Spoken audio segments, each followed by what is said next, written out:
우리 다 함께 자리에서 일어나셔서 살아계신 하나님을 찬양하면서 주일 예배를 시작하도록 하겠습니다.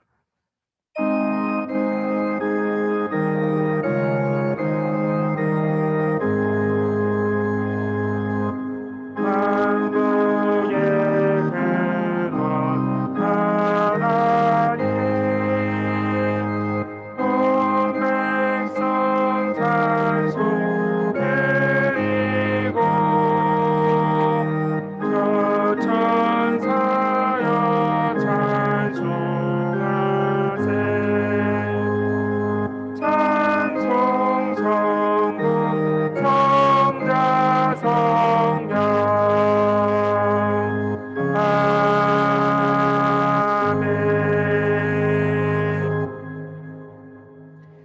여호와여, 내가 주를 부릅니다. 어서 속히 내게로 오소서. 내가 주를 부를 때 내 소리에 귀 기울이소서.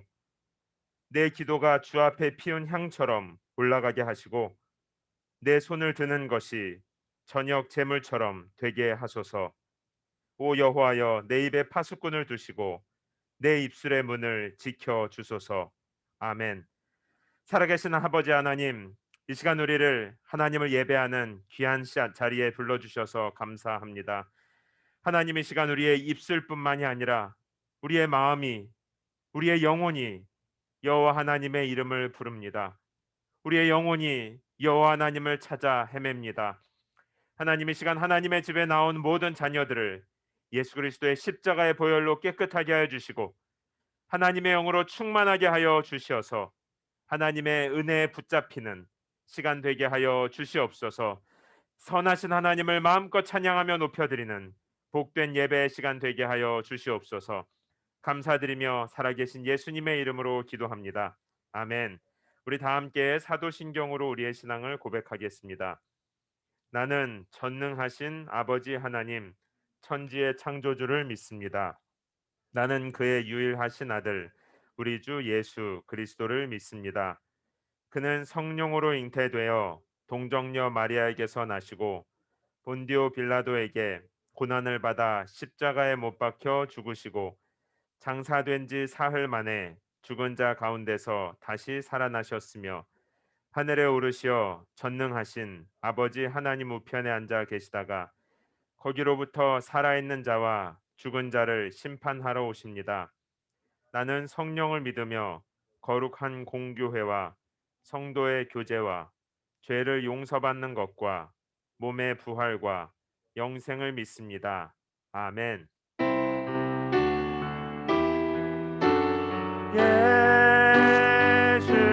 예수는 그리스도,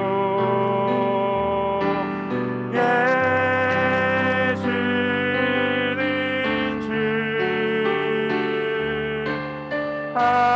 하나님의 영으로 경배드리리. 아멘. 지존하신 주님, 지존하신 주님 이름 앞에 모두 무릎 꿇고 다 경배.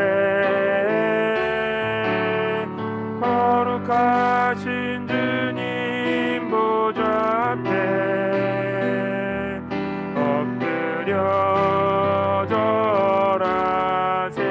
지존하신 주님, 지존하신 주님 이름 앞에 모두 무릎 꿇고 다 경배. 거룩하신 주님 보좌 앞에 엎드려 절하세.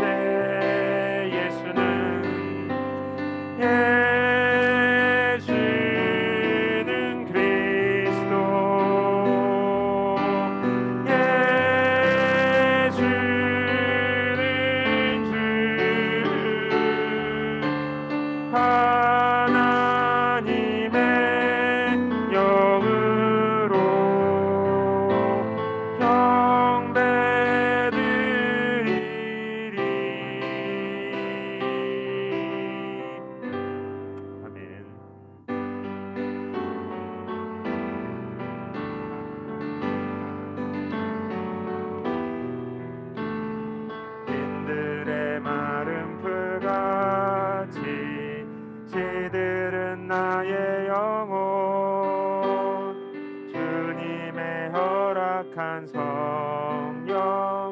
간절히 기다리네. 가물어 메마른 땅에 단비를 내리시듯 성령의 단비를 부어 새 생명 주옵소서. 반가운 빗소리 들려 산천이 춤을 추네. 봄비로 내리는 성령 내게도 주옵소서. 가물어 메마른 땅에 단비를 내리시듯 성령의 단비를 부어 새 생명 주옵소서. 하늘 문 여소서. 주의 뜻 이루게 성령님 오소서. 이 땅에 영원히. 아멘.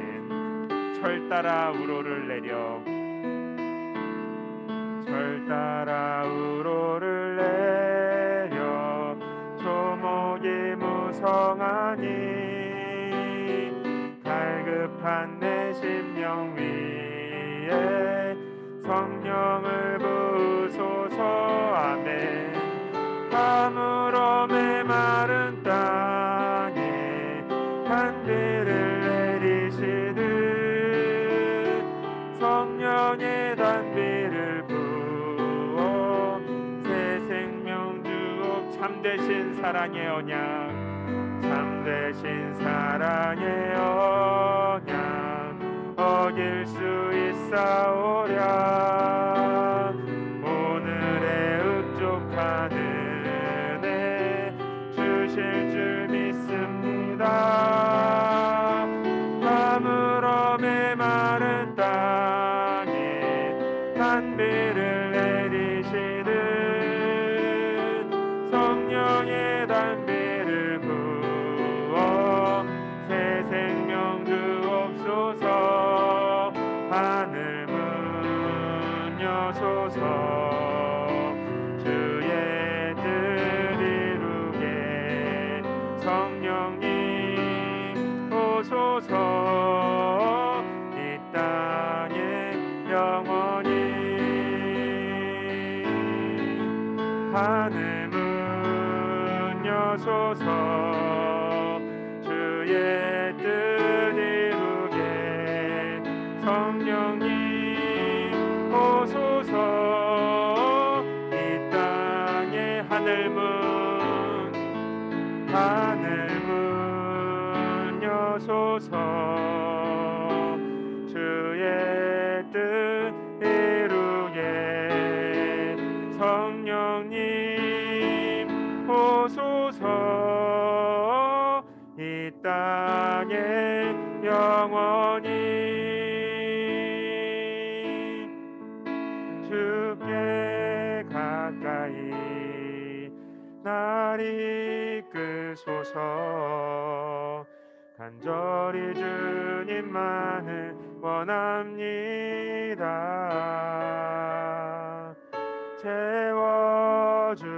채워주소서.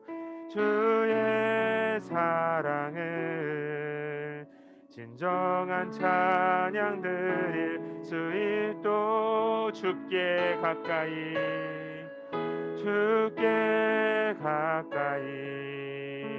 날 이끄소서. 간절히 주님만을 원합니다. 채워주소서. 주의 사랑을 진정한 찬양 드릴 수 있도록 목마른 나의 영혼 주를 부르니 나의 맘 만져 주소서.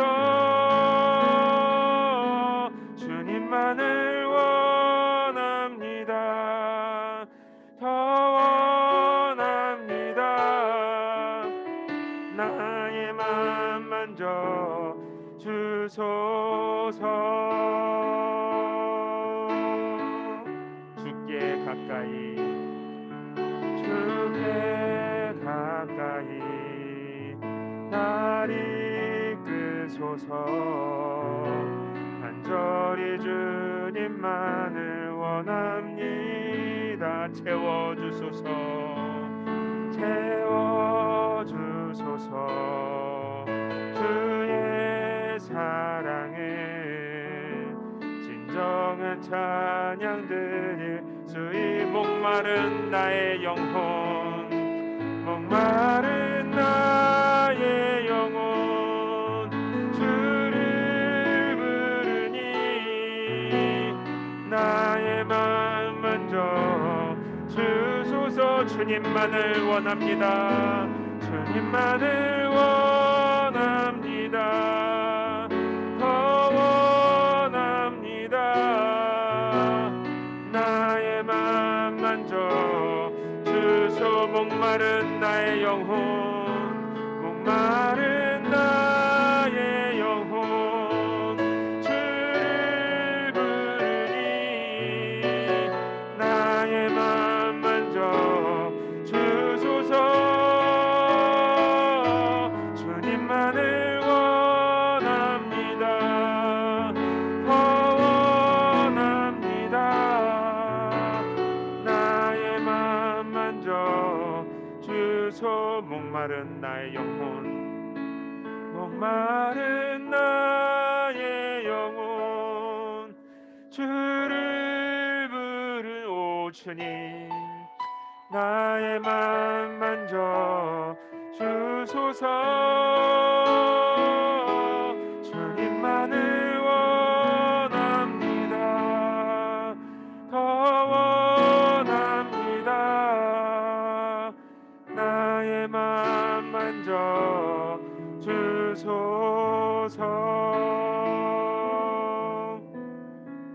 우리 다 함께 자리에 앉아서 계속 찬양하겠습니다.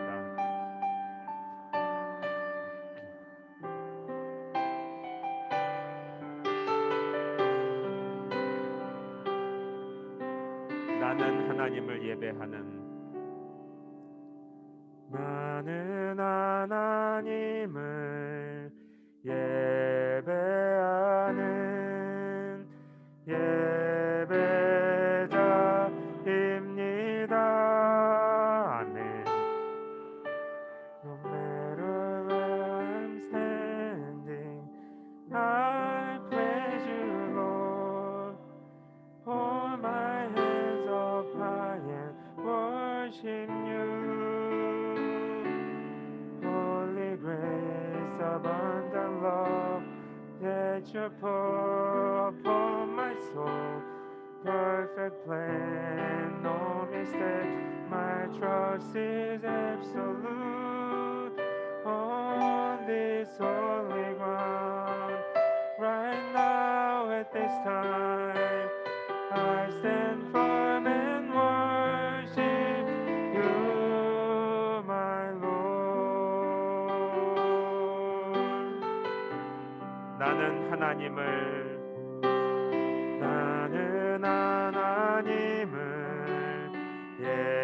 예배하는 예배자입니다. 내가 서 있는 곳 어디서나 하나님을 예배합니다. 내 영혼 거룩한, 내 영혼 거룩한 은혜를 향하여 내 마음 완전한 하나님 향. 이곳에서, 이곳에 바로 이 시간, 바로 이 시간 하나님을 예배함이. 내 마음 거룩한 은혜를, 내 마음 거룩한 은혜를 향하여 내 마음 완전한 하나님 향하. 이곳에서 on this holy ground, right now at this time, I stand firm and worship you. 눈을 감고 내 영혼 거룩한 은혜를, 내 영혼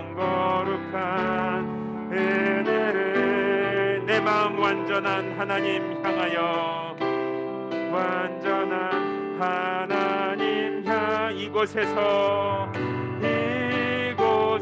바로 이 시간, 바로 이 시간 하나님을 예배합니다.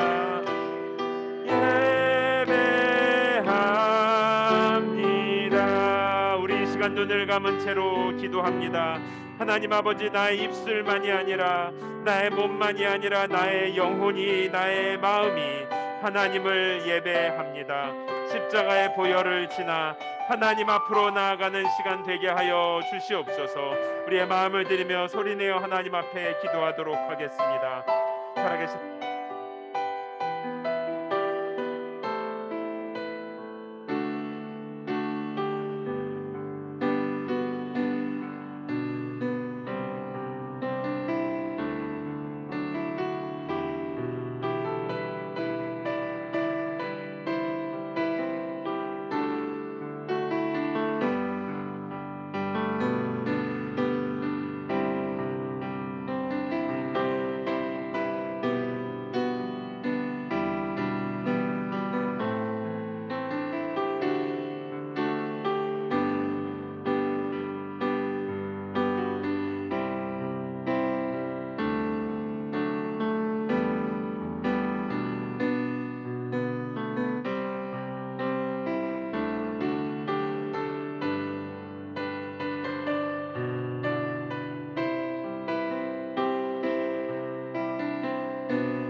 이 시간에는 우리 사랑하는 가족들, 남편과 아내, 또 우리 자녀들과 부모님들, 또 혹시 혼자 예배 나오신 분들 계시면 가까이,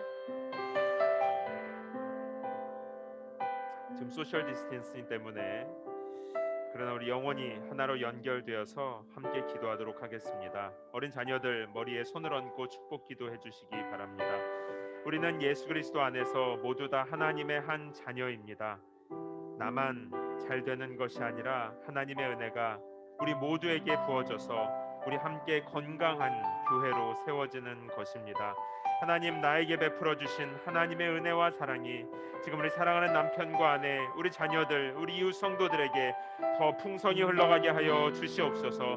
먼 곳에서 영상으로 예배 참여하는 성도들, 옆방에서 예배하는 어린 성도들 위에도 하나님의 성령 충만하게 하여 주시어서 어디에 있든지 하나님을 뜨겁게 사랑하며 하나님께 감사하는 예배자로 살아가게 하여 주시옵소서. 우리 사랑하는 선교사님들과 선교지에 있는 영혼들, 또 이 DC, 버지니아, 메릴랜드 지역에 있는 모든 교회들, 하나님의 백성들을 축복하면서 한 번 더 소리내어서 간절히 기도하도록 하겠습니다.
살아계신 하나님 아버지, 하나님을 떠난 이스라엘 백성들에게 내 백성, 내 자녀라고 불러주신 하나님, 한결같은 그 성실한 하나님의 사랑이 지금 이 시간 우리들 위에도 머물러 있습니다. 사람들은 우리의 죄와 자격과 연약함을 보지만 하나님은 우리의 아픔을 보시고 십자가의 보혈로 깨끗하게 하여 주시며 다시 하나님의 자녀로, 나의 백성으로 품어 주십니다. 이 시간 그 하나님의 특별한 사랑과 지혜가 하나님 앞에 나와 찬양하며 기도하는 모든 하나님의 백성들 머리 위에 풍성하게 하여 주시옵소서. 특별히 이 시간 사랑하는 남편과 아내를 축복하며 기도합니다. 사랑하는 자녀들의 머리에 손을 얹고 기도하고, 사랑하는 우리 부모님들과 선교사님들, 선교지에 있는 영혼들, 또 이 워싱턴 DC와 버지니아 메릴랜드 지역에서 함께 기도하는 모든 민족, 모든 교회들을 하나님 손에 올려드립니다. 하나님 아버지, 하늘에 속한 모든 신령한 것들로 복의 복을 더하여 주시옵소서. 그리하여 우리가 이 땅에서 살아가는 동안에 하나님의 영이, 하나님의 은혜가 우리를 살려주지 않으면 우리는 살아있는 것 같으나 죽은 것 같고, 죄와 벗하며 살아가며 겉으로는 하나님의 자녀라 말하지만 속으로는 돈을 사랑하고 성공을 사랑하며 명예와 인정받기를 좋아하고 죄를 사랑하며 죄와 벗하며 살아가는 죽은 것 같은 삶이 혹시 우리들 안에 있지는 않습니까? 오 하나님, 이 시간 십자가의 보혈로 우리의 모든 죄를 깨끗하게 하여 주시며 성령 하나님 우리를 충만케 하여 주시어서 죄를 미워하고 하나님을 향하여 영이 활짝 열리고 나아가는 복된 예배의 시간 되게 하여 주시옵소서. 하나님 아버지, 또한 1년이 넘도록 코로나로 인하여 혼란스러운 상태, 특별히 교회와 모든 성도들의 모임이 아직 참 어려운 중에 있습니다. 하나님, 우리 여는 교회는 물론이고 모든 교회들에게 지혜와 능력을 더하여 주시어서 이렇게 어려운 때에도 변함없이 하나님을 사랑하며 성도가 서로를 사랑할 수 있는 그 마음을, 그 지혜를 우리들에게 허락하여 주시옵소서. 하나님, 지난 한 주간 동안 특별히 하나님을 멀리 떠나 또 홀로 외로움 가운데 있었던 성도들이 있다면 하나님께서 찾아가셔서 새 힘 주시고 시간 주님의 말씀으로 죽었던 심령이 살아나는 시간 되게 하여 주시옵소서. 감사드리며 살아계신 예수님의 이름으로 기도합니다. 아멘.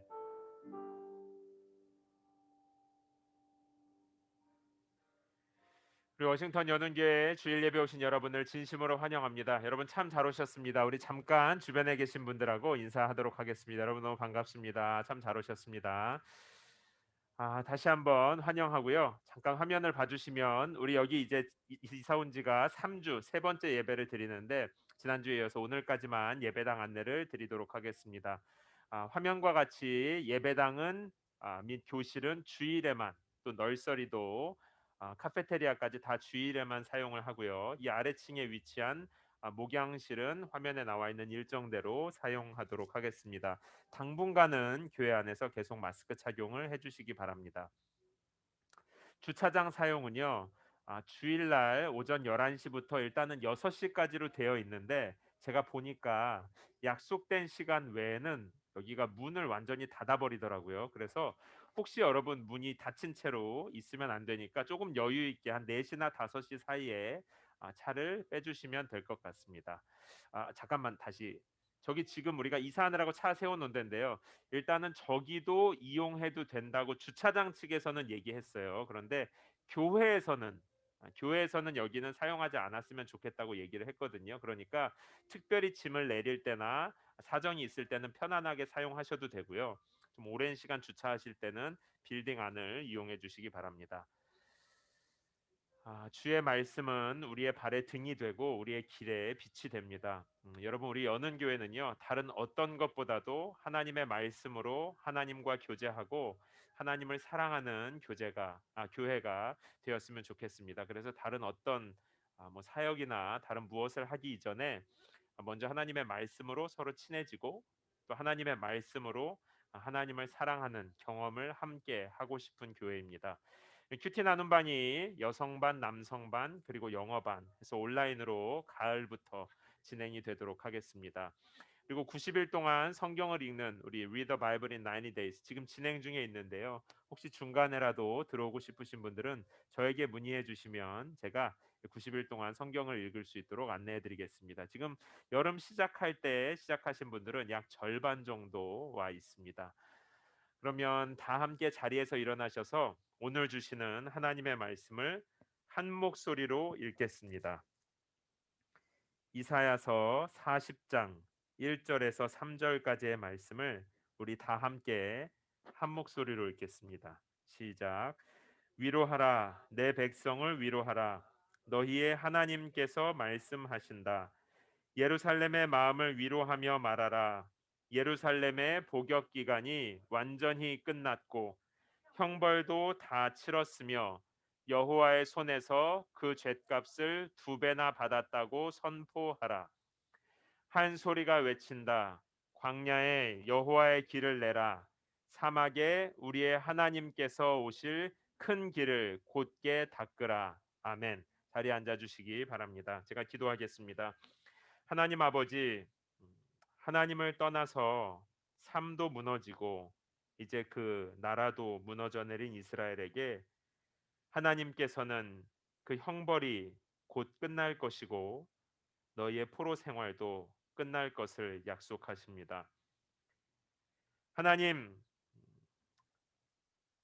영적으로 도덕적으로 무능력에 빠진 이스라엘 백성들을 향한 하나님의 마음과 하나님의 말씀을 이 시간 우리가 들을 때에 우리의 머리로 잘 깨닫고 무엇보다 우리의 영혼이 하나님의 음성을 듣는, 그래 하나님의 생명으로 살아나는 시간 되게 하여 주시옵소서. 모든 방해되는 것들과 하나님의 말씀이 열매 맺지 못하도록 가로막는 모든 어둠의 권세들은 예수 그리스도 이름으로 떠나가게 하시고 우리의 눈과 귀가 활짝 열려서 하나님의 나라, 하나님의 다스림 가운데 온전히 들어가는 복된 예배의 시간 되게 하여 주시옵소서. 감사드리며 살아계신 예수님의 이름으로 기도합니다. 아멘. 여러분 혹시 먹방 좋아하세요? 먹방 좋아하십니까? 먹방 보신 적 있으세요? 저는 이 먹방이 먹는 방송의 줄임말이라고 그러네요. 그래서 저는 이게 이런 건지 몰랐는데 지난주에 좀 조사를 해 보니까요. 한국에서 시작된 거래요. 알고 계셨어요? 아. 네. 그래서 한국에서 시작돼서 지금은 이 케이팝처럼 이 한국의 문화 중에 하나로 전 세계에 알려져 있는 거라고 말해요. 그래서 뭐 여러분 다 아시고 보셨다시피 제가 보니까요. 특별한 편집이나 효과가 없어요. 그냥 먹는 거더라고요. 굉장히 많은 양을 놓거나 특이한 음식들을 놓고 먹는 걸 보여주는 게 전부예요. 제가 이게 왜 이렇게 인기인가 싶어서 인기 있다는 먹방을 몇 개 봤는데요. 이게 와닿는 게 없어요. '아니 내가 먹으면 되지 왜 남이 먹는 걸 보고 있어야 되나.' 그래서 사실 끝까지 본 적이 한 번도 없습니다, 저는 먹방을. 근데 이게 인기가 엄청나 가지고요. 찾아보니까 이 한국 유튜브가 있고 인제 해외 순위를 제가 찾아보니까요. 뭐 순위가 다 비슷해요. 상위권에 랭크돼 있는 게 뭐 영화, 음악, 스포츠, 그리고 아이들 장난감 관련된 방송이 많더라고요. 근데 한국이랑 해외 차트에서 차이가 나는 게 있다면 먹방이에요. 해외 차트에는 먹방이 그렇게 높은 순위에 있지 않는데요. 한국 차트는요. 2021년도 상반기 기준 상위 10개 중에 총 6개가 먹방 요리 관련 유튜브라고 그래요. 이제는 일반 TV도 보면요. 뭐 처음에는 뭐 관찰 예능이니 뭐 자식들 뭐 이렇게 하는데 띠임이 무엇이든지 간에 결론은 다 먹방이더라고요. 텔레비전을 보면. 야, 그래서 '먹방을 왜 보나.' 이렇게 보니까 뭔가 만족스럽대요. 여러분 막 남이 먹는 거 보는 거 만족스러우세요? 약 오르지 않으십니까? 많은 양의 음식을 먹는 것 혹은 특별한 음식을 먹는 걸 보면서 대신 만족을 느낀다고 그래요. 근데 제가 이 지난주에 이 설교 준비를 하면서 가만히 이 남이 먹는 걸 보는 게 왜 만족스러울까 가만히 생각해 보니까 제가 처음 미국에 왔을 때 제가 살던 도시에는요. 한국 음식이 이게 먹기가 되게 힘든 작은 도시에 있었어요. 1 년. 거기에 있을 때는 맞아요. 특정한 음식을 눈으로라도 보고 싶은 마음이 들 때가 있더라고요. 너무 그게 그리워 가지고. 이 특별히 어떤 게 그러냐면 이 따뜻한 추억이 담긴 음식 같은 게 있잖아요. 어릴 때 가족하고 먹던 거, 어머니가 자주 해 주던 음식. 이런 거는 사진만 봐도 뭔가 마음이 굉장히 그리워지고 좋더라고요. 그래서 아마 아 이런 것 때문일까? 음식 자체의 맛보다도 아마 누군가와 함께 푸짐하게 먹는 그런 따뜻한 순간 자체가 그리운 마음이 우리들 안에 있나? 여러분 가장 맛있는 음식은요. 예, 제가 들어보니까 남이 해준 음식이 제일 맛있대요. 예. 특히 누군가가 나를 사랑하는 마음으로 정성껏 준비해 준 음식은요. 맛과 종류를 떠나서 아주 소박한 밥상이어도 우리를 행복하게 해 줍니다. 이 현대인들이 계속해서 새로운 먹방, 요리 프로그램, 막 음식에 대해 이렇게까지 막 집착하는 이유는 어쩌면 어릴 때 많은 사람들이 함께 모여서 먹던 그 따뜻한 순간들을 그리워하는 마음일지도 모르겠어요. 실제로 미국 CNN의 보도를 보니까요. 한국의 먹방에 대해서 분석을 해 놓은 뉴스가 있었어요. 그걸 보니까 한국이 이제 1인 가구의 증가와 함께 이 혼밥, 그러니까 편의점이나 뭐 아주 좁은 자취방에서 혼자 밥 먹는 게 증가하는 것이 아마 먹방의 인기, 그러니까 혼자 밥 먹으면서 같이 보거나 그러지 않았을까라는 분석을 CNN에서 했더라고요. 그러니까 집을 떠나서 도시나 우리처럼 해외에서 살아가다 보면 이 정성이 가득한 혹은 재미있게 여러 사람이 모여서 먹는 그 밥 한 그릇 메뉴보다도 그것을 그리워하는 마음에 계속 끝까지 보지도 않는 먹방을 이렇게 봤다가 계속 돌려보고 있는지도 모르겠습니다. 왜 이렇게 목사님 먹방 얘기를 계속 하시나 점심시간에. 근데 여기에서 조금 더 생각해 보면요. 사실 우리 안에는 어떤 음식이나 또 더 나아가서 사람들과 함께 있어도 채워지지 않는 더 깊은 어떤 그리움, 목마름 같은 것이 우리 안에는 다 있어요. 그래서 아무리 맛있는 음식을 먹고 보고 또 좋은 경험을 해도요. 시간이 얼마 지나지 않아서 우리의 마음은 금방 외로움과 또 다른 목마름을 또 느끼게 됩니다. 또 다른 활동을 또 찾아 나서고요. 세상의 모든 좋은 것들을 다 경험해 본 한 사람 곧 솔로몬 왕이 전도서에서 고백합니다. 내가 다 해보니까 다 헛되다. 다 빠져나간다는 거예요. 그때는 뭐 있는 것 같았는데 지나가 보니까 내 깊은 외로움이 안 채워지는 겁니다. 우리를 힘들게 하는 상황이 끝나도요. 예를 들면 이제 막 우린 코비드 때문에 뭔가 힘들다고 생각하는데 이 상황이 끝나서 마스크도 다 벗어 던지고 혹은 싱글로 오래 계신 분들은 결혼을 해도 자녀를 낳아도 학업이 끝나고 취업을 하고 혹시라도 여러 상황적인 어려움이 해결되어도 먹방을 보고 먹방을 찍고 그러나 여전히 우리 안에 있는 깊은 목마름, 그리움 같은 것들은 사실 해결되지 않아요. 왜냐하면 이것은요 마음의 문제이기 때문입니다. 마음의 문제이기 때문에 상황이 바뀐다고 해서 해결되는 게 아니에요. 잘 사는 나라에서 오히려 마음의 질병, 정신적인 질병이 더 많은 것만 보아도 알 수가 있습니다. 성경에 보면요. 사마리아라고 하는 지역에서 예수님과 대화를 나눈 한 여인이 등장해요. 그 여인은요. 꿈꾸는 가족, 아주 사랑하는 사람과 함께 살면 내가 행복해질 수 있을 거라고 생각했어요. 그런데 꿈꾸는 가족을 이뤘는데 여전히 깊은 외로움이 해결이 안 되는 거예요. 목말랐습니다. 삭개오라고 하는 사람이 있어요. 굉장히 성공한 사람입니다. 돈을 많이 벌고요. 사회적으로 높은 위치에 올라간 사람이에요. 그러면 행복해질 수 있을 거라고 생각했어요. 그런데 예수님과의 대화에서 보면 여전히 그 마음의 수치심, 열등감, 외로움 하나도 해결이 안 돼 있어요. 우리 영혼의 깊은 곳에는요. 상황이 바뀌어서 또 내가 육체적으로 무언가를 해서가 아니라 예수 안에서만 해결되는 문제들이 있어요. 예수님 안에서만 채워지는 목마름이 있다는 말입니다. 열심히 노력해서 삶을 더 낫게 만들고 풍요롭게 채워가는 것도 의미가 있지만 그러나 영혼의 더 깊은 곳에는요. 오직 예수 안에서만 채워지는 목마름이 있어요. 그래서 예수님께서는 누구든지 나를 믿는 자는 그 배에서 생명의 물이 계속 나올 것이다라고 말한 것입니다. 오늘 우리가 이제 당분간 이사야서 말씀을 나눌 텐데요. 오늘 처음으로 이사야 40장 말씀을 나눕니다. 이 이사야라고 하는 선지자가 활동하던 시대에 이스라엘, 그때 이제 이스라엘은 남쪽의 유다와 북쪽의 이스라엘로 쪼개져 있었는데요. 이때 이스라엘 백성들은 굉장히 절망적인 상황에 처해 있었습니다. 도덕적으로는 무능력했어요. 이게 무슨 말이냐면 도덕적으로 무능력하다는 게 선한 일을 할 수 있는 능력이 없었다는 말이에요. 특별히 하나님 앞에서 바르게 살 수 있는 능력이 없었습니다. 머리로는 하나님을 섬겨야 된다고 생각했을지 몰라요. 그런데 삶으로 가면 여지없이 죄의 유혹에 넘어지는, 도덕적으로 완전히 무능력한 생활을 하고 있었습니다. 그래서 사회적으로는 혼란스러웠습니다. 이게 이스라엘이 처한 상황이었었어요. 입술로는 하나님을 공경하는 것 같았지만 사실 마음은 완전히 무너져 있었단 말이에요. 겉으로는 회개하는 것 같았지만 이게 흉내 냈을 뿐 마음은 아주 딱딱하게 굳어 있었고 죽은 것처럼 차가웠었단 말입니다. 하나님의 사람들이 도덕적으로 무능력해지면요, 사회가 혼란스러워지는 건 시간 문제입니다. 우리가 빛과 소금이기 때문이에요.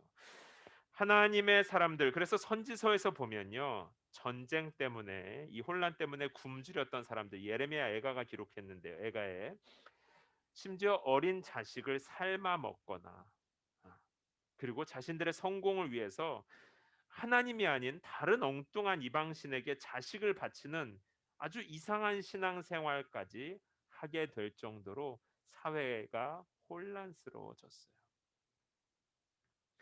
하나님의 말씀을 가르치고 말씀대로 사는 본을 보여줘야 할 제사장들마저 돈과 명예 앞에서 분별력을 다 잃어버렸고요. 전체를 지도해야 할 왕들도 겉으로는 하나님을 섬기는 흉내를 냈지만 속으로는 돈도 함께 섬기고 있었습니다. 이스라엘은 많은 이방 나라들에게 하나님을 섬기는 나라로 알려져 있었지만 겉모습만 그랬어요. 속에는요, 껍데기뿐인 회개, 입술만 달싹거리는 예배, 그리고 하나님의 말씀과는 아무 상관없이 그냥 자기식대로 하나님을 섬기는, 그러니까 이건 예배도 아니고 우상을 섬기는 것도 아니고 뭣도 아닌 다 섞여 있는 신앙생활만 남아 있었습니다. 이사야 선지자가 활동하던 시대에 이스라엘의 모습이 그랬어요. 예배가 무너지고 나면요, 성도들이 도덕적으로 무능력해지고 사회는 이렇게 혼란스럽게 점점 붕괴되어 가는 것입니다.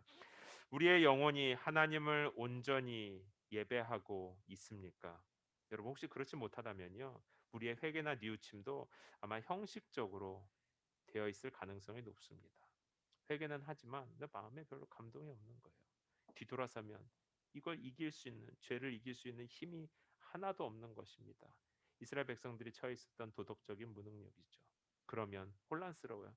지금 내가 바쁘게 살긴 사는데, 뭘 많이 하는 것 같긴 한데 지금 내가 뭘 하고 있나. 중요하다고 생각하는 여러 활동들을 하지만요, 삶이 기쁨이 없는 것이죠. 하나님은 빛이신데 우리의 삶은 빛이 없이 뿌연 어둠 속을 걷는 것 같이 되고요. 하나님은 생명이신데 우리의 삶은 마치 죽은 자처럼 메말라 있게 되는 것입니다. 사랑하는 성도 여러분, 우리의 영혼이 점점 메말라가는 것은요, 우리는 상황 때문이라고 생각해요. 주변 사람들 때문이라고 생각합니다. 그러나 성경을 한번 보세요. 이스라엘 백성들이 상황이 정말 안 좋을 때, 주변에 온갖 적들로만 둘러싸여 있을 때에도 하나님 안에 살아갈 때 오히려 승리의 기운이 넘쳤던 이야기들이 성경엔 가득합니다. 성경까지 갈 것도 없어요. 여러분들도 우리 모두도 동일합니다. 더 힘들고 더 어려울 때에도 사실 하나님의 은혜 때문에 기쁨과 능력으로 살아갔었던 경험들이 다 있지요. 우리는요, 상황이 힘들어서가 아니라 주변의 사람들 때문이 아니라 사실은 우리 삶의 예배가 무너져 있어서 도덕적으로도 무능력해지고 삶이 어수선해지고 있는 거예요. 예배가 무너지면 삶의 겉으로는 다 멀쩡히 하나님 섬기는 나라 이스라엘 같죠. 이 시대 이스라엘 같죠. 그러나 속은 이미 무너지는 중입니다. 얼마 전에 플로리다의 아파트 붕괴, 사건, 그리고 아주 예전에 제 학교 다닐 때 있었던 일인데 한국에서 아주 유명한 고급 백화점이 무너졌던 사건. 근데 같아요. 이 내용은 속이 무너져서 겉도 무너져 내린 것입니다. 겉으로는 화려하고 괜찮아 보이지만요. 속이 무너져 있으면 전체가 다 무너지는 건 시간 문제예요. 그러나 속이 든든하면 겉에 비바람이 불고 지진이 와도 넘어지지 않습니다. 우리의 환경이나 사람들이 우리를 계속 흔들게 해도요. 하나님을 예배하는, 하나님을 인정하고 사랑하는 예배가 살아있다면 괜찮습니다. 오히려 하나님은 상한 마음을 받으시는 분이시기 때문에 어려운 상황 가운데 하나님을 사랑하며 나아가는 그 예배가 어떤 화려한 제물보다도 더 하나님이 받으시는 예배인 거예요.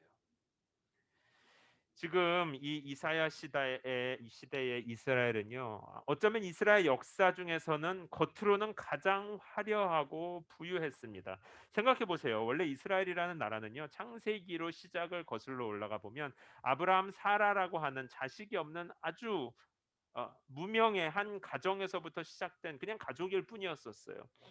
출애굽기에 와서 숫자는 많아졌지만 여전히 강대국들에 치여서 노예 생활하는 사람들이었고요.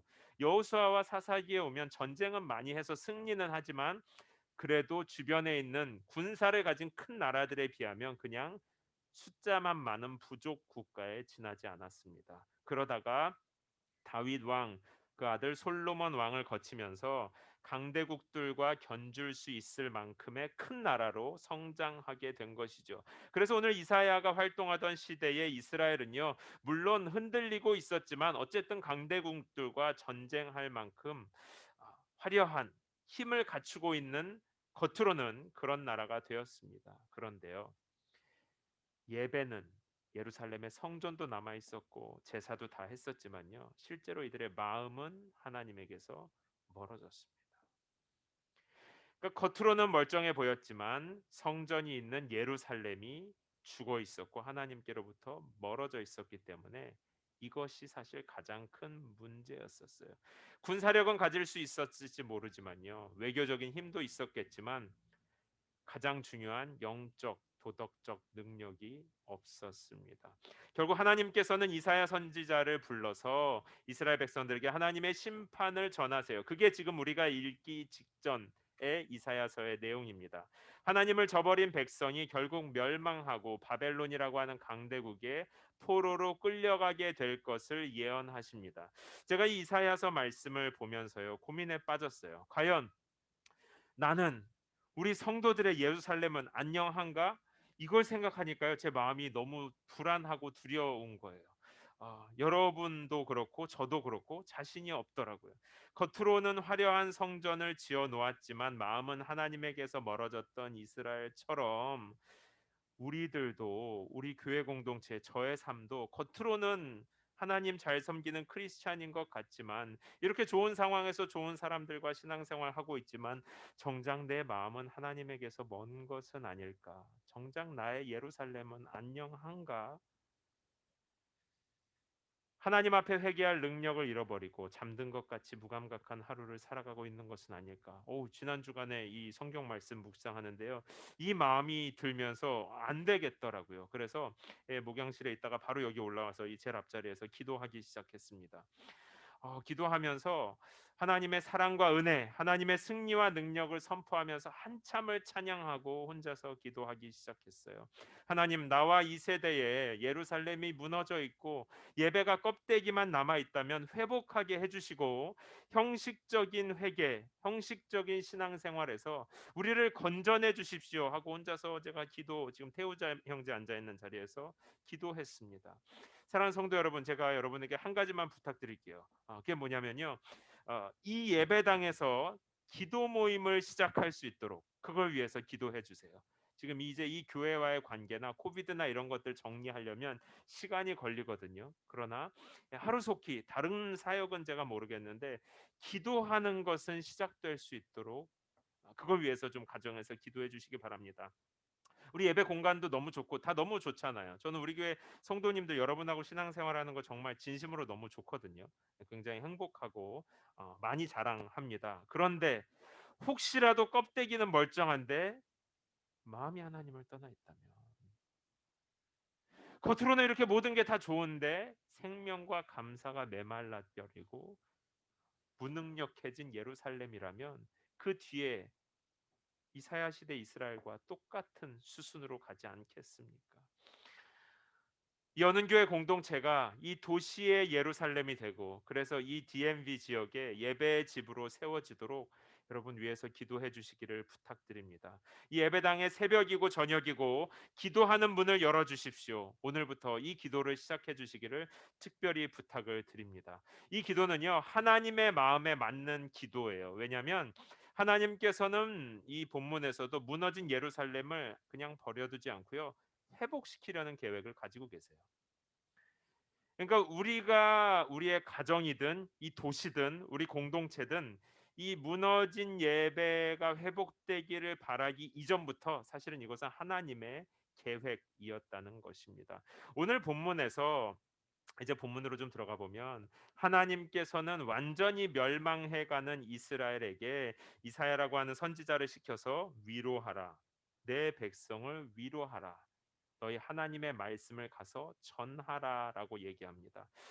여러 차례 말씀드린 것처럼 당시 이스라엘은 하나님을 떠나서 다른 신에게 절하고 있었어요. 호세아라고 하는 성경을 읽어보면요, 하나님께서는 하나님과 이스라엘의 관계를 부부 관계에 빗대어 말씀하십니다. 하나님을 떠난 이스라엘은 마치 남편을 두고 간음한 아내와 같다라고 말씀하시는 것이죠. 그런데 하나님은 호세아에게 그 간음한 여인을 여전히 내 아내로 받아줘라라고 말씀하세요. 이와 같이 다른 신에게 절한 이스라엘 백성을 내가 여전히 내 자녀로 받아주겠다라고 말씀하시는 것입니다. 그래서 이사야를 시켜서 그들을 위로하라라고 말씀해 주시는 거예요. 사랑하는 성도 여러분, 우리는 왜 하나님의 자녀가 되었을까요? 옆에 계신 분들을 잠깐 바라볼까요? 이 사람에게 뭐가 특별한 것이 있어서 하나님의 자녀가 되었을까요? 뭘 잘해서 하나님의 자녀가 되었을까요? 여러분, 뭐 이게 기쁜 소식일 수도 있고 안 좋은 소식일 수도 있고 여러분 정말 다 잘하시지만, 그러나 우리가 잘해서 하나님의 자녀가 된 것이 아닙니다. 이스라엘이 하나님을 떠나 있을 때, 그러니까 모든 자격을 상실했을 때에도 여전히 하나님께서는 그들을 내 백성이라고 부르셨습니다. 하나님은 여전히 그들을 주목해 보시고 회복을 약속하십니다. 우리가 하나님께 인정받을 만한 자격이 있어서 하나님의 자녀가 된 것이 아니라는 말이에요. 제가 목사가 될 자격이 있을까요? 저는 예수님 믿고 난 후에 하나님께 감사한 것을 많이 받았는데 자격이 정말 없죠. 하나님의 은혜는요, 우리의 행동에 따라서 달라지는 것이 아니라, 하나님의 은혜는 우리를 보고 나오는 게 아니라 하나님이 선하셔서 자격 없는 자들에게 베풀어 주시는 거예요. 하나님이 우리를 자녀 삼아 주신 것은요, 우리에게 뭔가 공로가 조금이라도 있어서 나와서 있는 게 아니라 하나님이 성품이 선하시고 한결같고 변함없기 때문에, 그래서 하나님이 자격 없는 우리들을 끝까지 자녀로 품어 주시는 것입니다. 그래서 지금 실패한 이스라엘에게도, 집을 떠난 둘째 아들에게도 하나님은 여전히 내 백성, 내 자녀라고 말씀하신 것이죠. 예수님께서 살아계시던 시대에 이 예배당과 같은 성전이 있었는데요.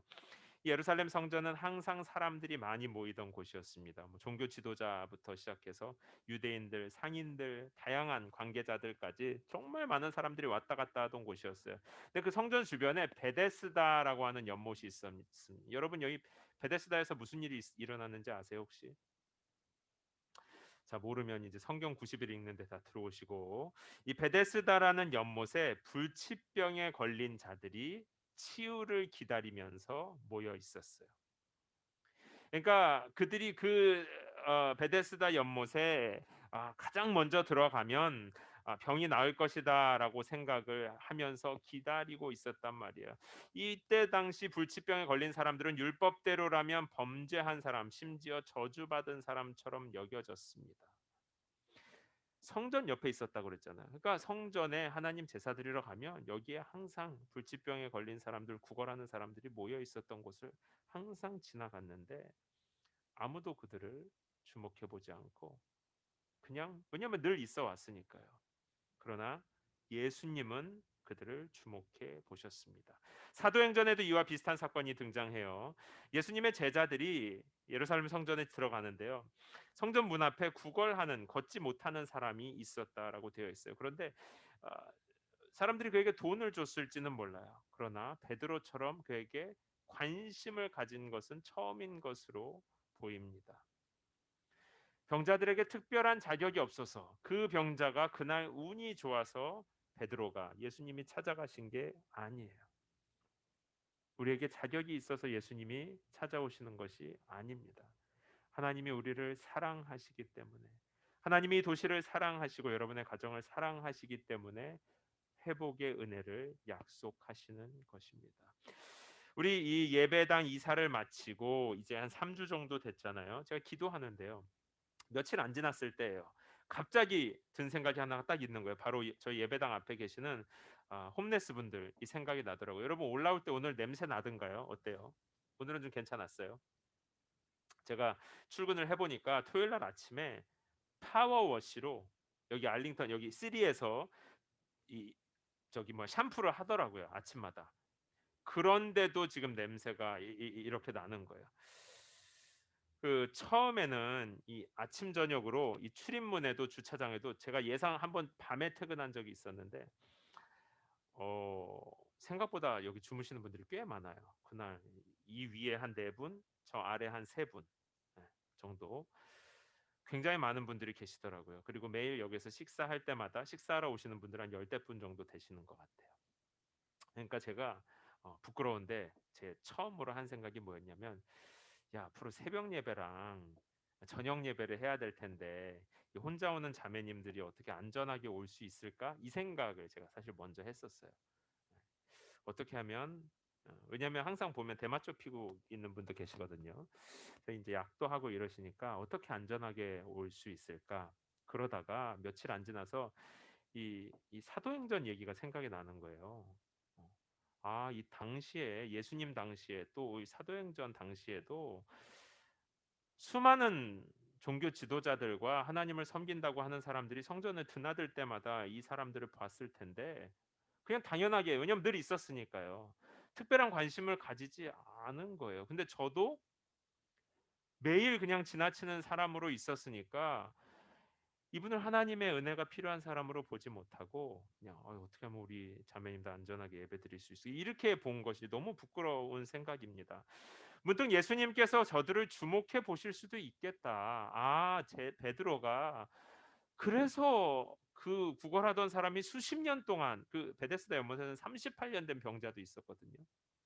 수십 년 동안 그냥 있었던 거예요. 왜냐하면 늘 있으니까 사람들이 그냥 늘 지나쳤던 것입니다. 그래서 그 후부터 제가 앞으로 뭔가 일이 날지 모르니까 나는 모르겠지만 일단 저분들하고 친하게 지내야 되겠다. 그 다음 날부터 아침에 제가 출근할 때마다 인사하기 시작했습니다. 볼 때마다 막 찾아가서 인사하고.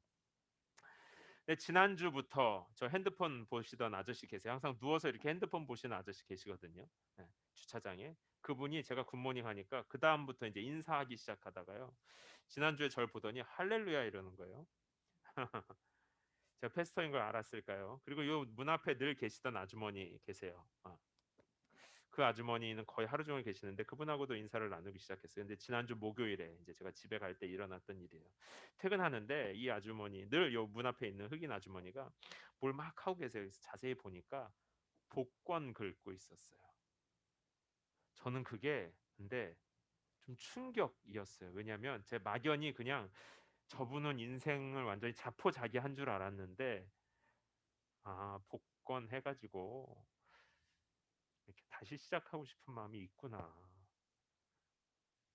저분도 이렇게 누가 도와줄 사람이 있으면 다시 시작하고 그게 저에게는 좀 너무 이렇게 좀 충격적인 장면이었었어요. 야, 나는 무슨 자격이 있어서 나도 사실은 저분과 다르지 않게 포기한 적도 많고 그러나 이 성도님들이 그래도 잘 봐주시고 주변에서 많이들 도와주시니까 이렇게 겉으로 멀쩡하게 잘 지내지 속은 나도 포기한 적도 많고 죄도 많이 짓고 나는 무슨 자격이 있어서 이렇게 살 수 있는 것일까? 여러분, 모든 것이 하나님의 은혜예요. 은혜. 하나님이 선한 성품 때문에 우리를 품어주시고 회복을 약속하신 것이지 우리가 뭘 막 잘해서 하나님께 막 갖다 바치고 이럴 것이 없습니다. 나에게 베풀어 주시는 하나님의 은혜에 대해서는 감사하고 아직 은혜를 모르는 분들에게는 사랑으로 섬겨주고 기도하는 것이 우리들의 삶인 것이죠. 저도 홈레스 분들도 죄인들도 여기 하나님을 떠나 있는 이스라엘 백성도 우리는 모두 다 하나님의 은혜를 입고 있는 사람들일 뿐이에요. 자격이 있어서 회복되는 것이 아니라 회복되었기 때문에 자녀의 자격이 생긴 것입니다. 그리고 거기에서부터 우리에게는 새로운 삶이 시작되는 것이죠. 그리고 하나님은 이제 이사야를 통해서 이스라엘 백성들에게 말씀하십니다. 하나님이 말씀하신다는 건요, 이미 마음에 품었다는 것이고, 이미 마음에 품었다는 것은 이제 이루어진다는 거예요. 현실이 된다는 겁니다. 자, 하나님께서 말씀으로 빛과 세상을 창조하셨잖아요. 말씀으로 죽은 자를 일으키셨잖아요. 말씀으로 병도 다 고치시고 강한 적들도 물리치셨잖아요. 하나님은 마음에 품은 것을 말씀으로 선포하시고 현실이 되게 일하시는 분입니다. 지금 이스라엘은요 회복할 힘이 없어요. 지금 우리에게는 회개하고 싶어도 마음이 너무 딱딱하게 굳어져 있단 말이에요. 우리 예루살렘 성전은 이미 다 무너져 있고 멸망하게 되었어요. 그런데 하나님은 이사야 선지자를 시켜서 내가 이제 그들의 복역 생활이 다 끝나고 죄가 용서받아서 포로에서 돌아오게 될 것이다. 이 말씀을 들려주는 거예요. 하나님의 마음은 이제 일어날 일이고 그렇기 때문에 소망이 되는 겁니다. 그리고 여기 본문에 보면요. 2절에 예루살렘의 마음을 위로하며 말하라. 이 말은요. 원래 의미를 더 보면 예루살렘의 마음에 닿도록 말해라 이런 뜻이에요. 아까 제가 예루살렘이 뭐라 그랬어요? 예루살렘은 성전이 있던 곳이라 그랬잖아요.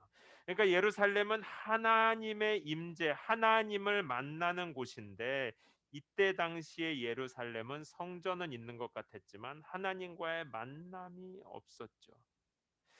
여러분 조금만 피곤하시겠지만 조금만 더 들어가 봅시다. 성전을 어떻게 세웠어요? 성전 그냥 훌륭한 건축가들이 모여서 세웠을까요?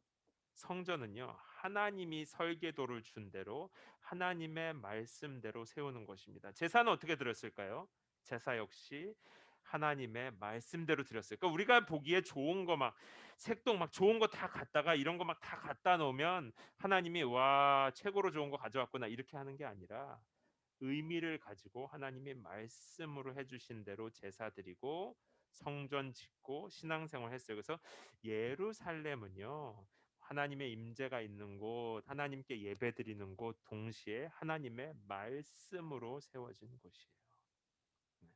물론 도시 자체는 이제 그냥 세워진 것이지만 그런데 그 예루살렘이 세속화되고 우상들이 성전 안에까지 들어오게 된 것입니다. 하나님의 말씀대로 하나님을 섬기지 않고 이웃 나라들 저 사람들 저렇게 하는 거 좋은 거 이것도 해보자 저것도 해보자 저것도 괜찮네 우리가 볼 때 좋은 것들을 막 가지고 들어와서 야 하나님을 기쁘시게 하자 어디까지 갔냐면요 제사장이 우리 집에 와서 축복해주면 우리 집이 잘 되겠지 여러분 이거 하나님의 언약이랑 아무 상관없었어요. 네. 하나님의 언약궤를 우리 집에 갖다 놓으면 우리식으로 얘기하면 성경을 저 이거 우리 축복받자고 갖다 놓은 거 아닙니다. 이제 나중에 기회가 되면 제가 설명드릴게요. 성경을 제일 잘 보이는 곳에 놓으면 우리 집에 잘 되겠지. 그게 구약 시대에 혼란스러울 때 실제로 있었던 사건이라는 거예요. 언약궤를 막 옮겨 다니고요. 오늘날도 어쩌면 하나님의 말씀을 이해될 때까지 공부하고 또 하나라도 순종하는 것보다 그냥 막연히 십자가 모양을 걸어두거나 능력 있는 목회자, 신앙 좋은 성도 곁에서 함께 교제하는 것이 더 크게 다가오는 그런 종류의 신앙생활이 오늘날도 있을 수 있어요. 하나님의 말씀과는 아무 상관없는 예루살렘을 세워가고 있을 수 있단 말이에요. 그러면서도 예배 드리고 있다고 할 수 있는 것이죠. 말씀이 중심이 되지 않는 신앙생활은요, 안타깝지만 금방 세속화됩니다. 남들 따라하는 거 되고요. 자기 좋은 거 하는 거 되고요. 결국 이것은 하나님과 아무 상관없는 본질에서 벗어난 신앙생활이 됩니다.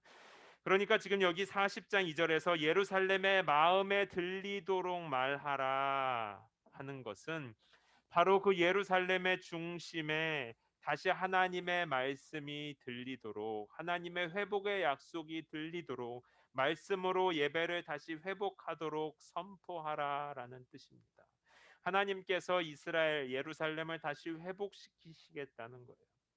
하나님의 사랑이 무너진 예배의 집, 하나님의 은혜가 부어지는, 하나님의 말씀이 중심, 마음 중심까지 들어오는 그 예루살렘을 하나님께서 다시 회복시키시겠다는 겁니다. 그래서 40장 1절에 이사야에게 이 말씀으로 내 백성을 위로하라 이렇게 얘기하시는 거예요. 사랑하는 성도 여러분, 죽은 영혼도요, 하나님의 말씀은 듣습니다. 예수님께서 죽어 있는 자들에게도 일어나라고 하면요, 죽으면 말 듣나요? 근데 예수님의 말씀은 듣는 거예요. 하나님은 모든 것 위에 살아계신 하나님이시기 때문입니다. 여러분, 이 도시의 중심에 하나님의 말씀이 선포되고 우리의 마음의 중심에 다시 하나님의 말씀이 선포되고 그렇게 예루살렘이 하나님의 말씀으로 새롭게 세워지는 것, 이것이 하나님께서 은혜로 멸망한 백성들에게 주시는 약속이요, 우리가 잡아야 할 소망인 것입니다. 말씀을 마치겠습니다. 사랑하는 성도 여러분, 교회는요, 바로 이 위로의 일을 하라고 부름받은 거예요. 성도는요, 이 세대가 지금 막 불안하잖아요. 그러니까 입만 열면 우리도 뭐든지 탓할 수 있습니다. 할 거 많아요. 그러나 우리들도 같이 탓하고 같이 외롭고 같이 먹방 쫓아다니고, 먹방 보는 분들은 집에 가서 보세요. 뭐 제가 어떻게 하겠습니까? 그러나 그게 만약에 우리의 전부라면 그건 안타깝죠. 이제 뭐 큰일 났다. 이제 다 망했다. 이 불안해하는 세대들에게 예루살렘 중심에까지 마음에까지 닿도록 하나님의 말씀이 선포되면 그것이 회복의 시작입니다라고 하나님의 말씀으로 이 세대를 위로하는 것, 그게 교회라는 거예요.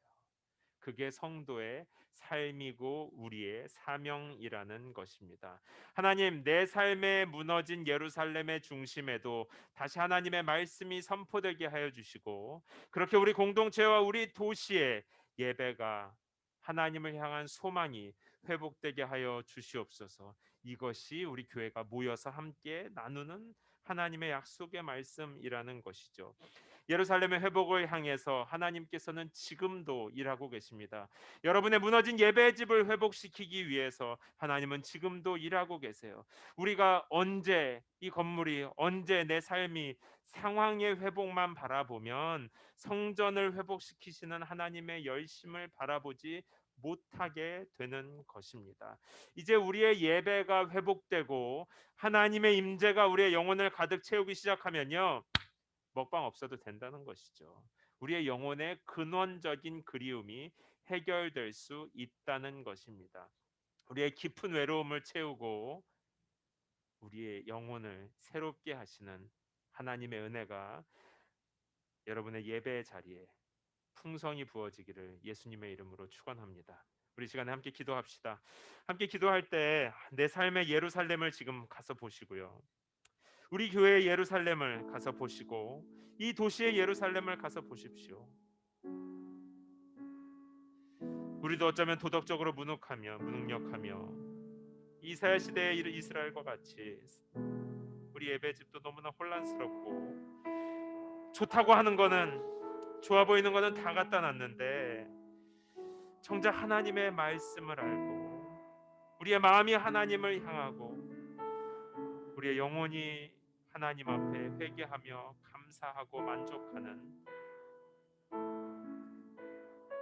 예배는 없는 것이 아닙니까?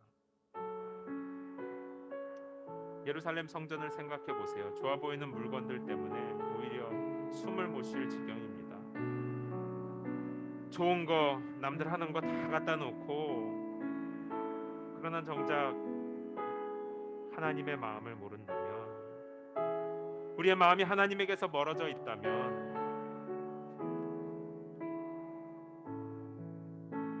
그 결과 우리는 도덕적으로 무능력해지고 우리의 삶도 우리의 주변도 혼란과 뿌연 어둠 속에 빠질 뿐입니다. 그러나 오늘 하나님께서 우리에게 위로하시며 말씀하십니다. 내가 이들을 회복시킬 것이고 내가 이 예배의 집 예루살렘 중심에 말씀하여 예배를 회복할 것이다. 하나님께서 약속하십니다.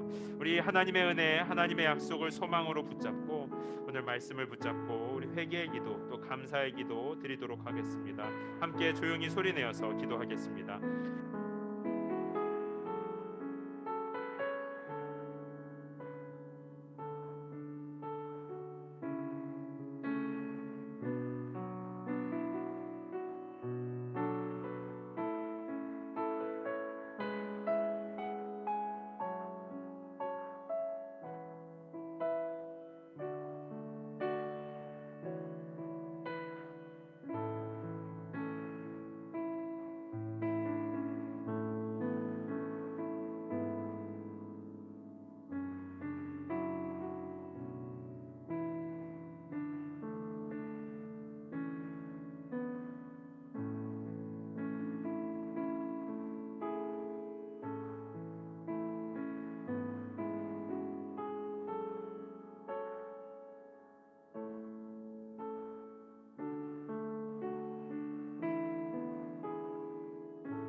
위로하라, 내 백성을 위로하라. 너희의 하나님께서 말씀하신다. 예루살렘의 마음을 위로하며 말하라. 예루살렘의 복역 기간이 완전히 끝났고 형벌도 다 치렀으며 여호와의 손에서 그 죄값을 2배나 받았다고 선포하라. 아멘. 하나님 아버지, 우리가 하나님 앞에 지은 죄들, 자격 없는 모습들을 생각하면 우리의 죄값을 어떻게 다 치를 수 있겠습니까? 그래서 우리는 마음이 어둡고, 그래서 우리는 하나님 앞에 위축되어 있을 때가 많습니다. 그러나 예수 안에서 우리의 복역 기간이 완전히 끝났고 예수님께서 십자가에서 우리의 모든 형벌을 다 치르셨으니 이제 우리는 여호와 하나님 앞에 회복의 은혜를 누리고 나눌 일만 남아 있습니다. 예수 그리스도 안에서 하나님의 은혜를 마음껏 누리고 예수 그리스도 안에 있는 하나님의 회복의 약속을 더 풍성히 나누는 우리 사랑하는 연은교회 성도들의 삶 되게 하여 주시옵소서.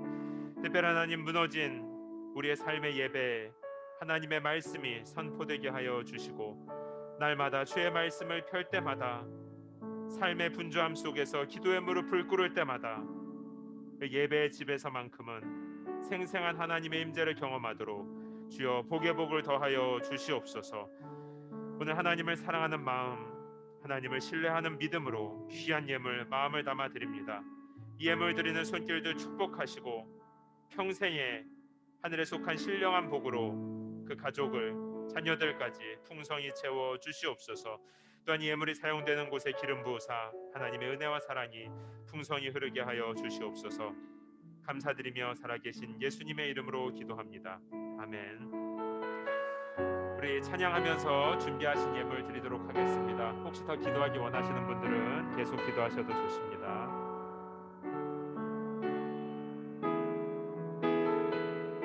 주께 가까이, 주께 가까이 날 이끄소서. 간절히 주님만을 원합니다.